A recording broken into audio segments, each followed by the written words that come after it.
அந்த மன்னிப்பை கேட்டுக்கொண்டு வாருங்கள். கிராமத்தை அழைத்து பட்டிமன்றத்திற்கு முன்பாக என்னை அழைத்த திருமதி கோதியவன் அவர்களுக்கும் இந்த நிகழ்வுகளை அவர் மிகவும் சிறப்பாக தொகுத்து வழங்கிக் கொண்டிருக்கிறார். அந்த வகையில் தேன் தமிழ் வாணி கோதியவனுக்கும் நன்றியை தெரிவித்துக் கொண்டு இந்த விழாவை ஏற்பாட்டாளர்கள் அனைவருக்கும் எனது மிக நன்றிகள் மட்டுமல்ல வாழ்த்துக்களை கூறிக்கொண்டு இங்கு அனுசரணையாளர்கள் மற்ற மக்கள் பிள்ளைகள் பெற்றோர் எல்லோரும் இந்த நிகழ்வுகளை மிகவும் சிறப்பாக செய்து கொண்டிருக்கிறீர்கள். மிகவும் மகிழ்ச்சியாக இருக்கிறது.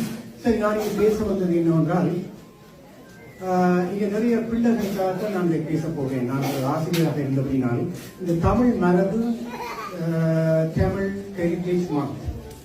Tamil Heritage Month is a celebration of Tamil culture and the contribution of Tamil Canadians to Canada.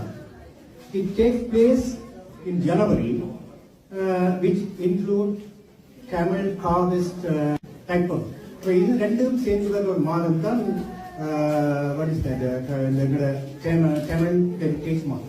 அப்ப இந்த தமிழ் ஹெரிட்டேஜ் மந்த்ன்றதை நாங்கள் எங்களுடைய பிள்ளைகளுக்கு இது எப்படி நாங்கள் சும்மா ஒரு கொண்டாட்டமா செய்து கொண்டிருந்தாலும் இப்போ இந்த பிள்ளைகள் பட்டிமன்றத்தில் என்னதை சொல்ல போறான்னு பார்ப்போம். ஆனா திருமதி கோதியம்மன் நடந்த ஒரு இந்த விழாவுக்கு நான் சென்றிருந்தேன். அங்கேயும் ஒரு பிள்ளைகள் ஒரு பட்டிமன்றத்தை கோதியம்மன் ஏற்பாடு செய்திருந்தார். அதில் அந்த பிள்ளைகள் பேசினார்கள்.